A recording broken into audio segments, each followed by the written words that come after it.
મહત્વના મોટા સમાચાર છે। બનાસ નદી તટમાં દાંતીવાડા નજીક એક યુવક આજે વહેલી સવારે ઊંડા પાણીના ખાડામાં મૂર્તિ વિસર્જન વખતે ખાબકતા તેનું કરુણ મોત થયા હોવાના અહેવાલ મળી રહ્યા છે।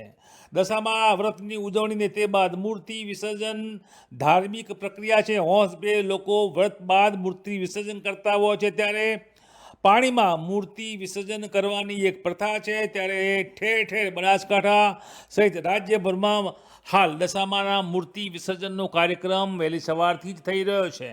જોકે આજે દાંતીવાડા ગામ નજીક દાંતીવાડા ડેમથી માત્ર 500થી 700 ફૂટના અંતરે આવેલા બનાસ નદીના તટમાં ઊંડા ખાડા છે ને આ ખાડામાં પાણી ભરાયેલા છે। ધાર્મિક ભાવનાએ લોકો અહીંયા પાણીમાં મૂર્તિ વિસર્જન કરી ધન્યતા અનુભવે છે। જો કે આ ભયજનક વસ્તુ છે અને ભયજનક આ જે સ્થળો છે તેની પર પોલીસે બંદોબસ્ત રાખવો જોઈએ। જો કે દર વર્ષે આ પ્રકારની ઘટના બને છે, ત્યારે પુનઃ એક યુવકનું મોત થયું છે। દાંતીવાડા નદી જે ડેમ છે તેની બાજુની બનાસ નદીના અંદર ખાડામાં ભરાયેલા પાણીમાં મૂર્તિ વિસર્જન કરતા લોકો માટે ચેતવણીરૂપ આ કિસ્સો છે। લાલબત્તી સમાન કિસ્સો છે, કેમ કે ત્યાં પથ્થરો છે, ચિકાસ છે, લીલ છે અને આવા ભયજનક સ્થાન પર જ્યારે કોઈ પણ વ્યક્તિ મૂર્તિ વિસર્જન અથવા મજા માણવા જતા હોય છે, નાહવા જતા હોય છે, ત્યારે ખાબકવાના 100% ચાન્સ હોય છે। આવો જ એક ડીસાનો યુવક પોતાના પરિવાર સાથે ત્યાં પહોંચ્યો હતો અને મૂર્તિ વિસર્જન ધાર્મિક ભાવે કરતા મોતને ભેટ્યો છે।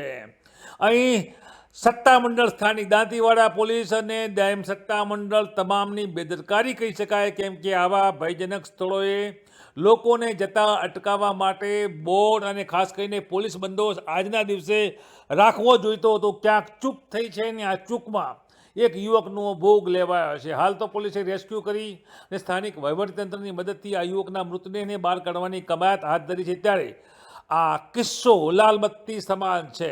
ચોમાસામાં ભયજનક પાણી સ્ત્રોતો હોય, ઊંડા તળાવો હોય, ડેમ હોય, નદી હોય, નદીના તટ હોય, ખાબોચિયા હોય, તેનાથી દૂર રહેવા સત્તામંડળ વારંવાર ચેતવણી આપતું હોય છે કે દશામાના મૂર્તિ વિસર્જનના આજના ધાર્મિક કાર્યક્રમમાં આ ચૂક ક્યાંક દાંતીવાડામાં થઈ છે અને તેનો ભોગ એક યુવક પાણીમાં ડૂબ્યો છે, તેનું કરુણ મોત થયું છે। દશામાં ભજરાવા માટે અમે બેઠા હતા, દશામાને ભજરાવતા હતા। ભાઈ બહુ થવા ગયો, પગ સ્લીપ મારી ગયો અંદર જતો।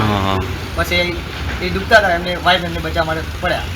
પછી હું બી પડ્યો અંદર, અમે બંને થઈને ભેગા થઈને બહાર કાઢ્યા। ના એ કોઈ નહોતા, એમને ઘરે મૂકી દીધા ગાડી।